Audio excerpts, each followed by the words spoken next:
Bukas ang Philippine National Police sa isang independent investigation ng Commission on Human Rights patungkol sa mga pag-aresto sa People's State of the Nation Address protest noong July 27.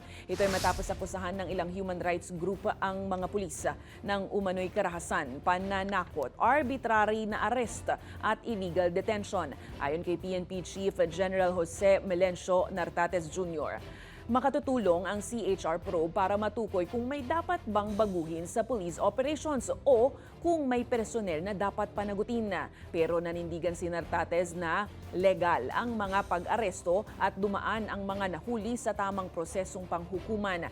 Anya ang piskal o korte ang magpapasya kung may nilabag na batas o karapatan. Matatandaang aabot sa 51 individual ang inaresto dahil sa umano'y paglabag sa mga special law at local ordinance.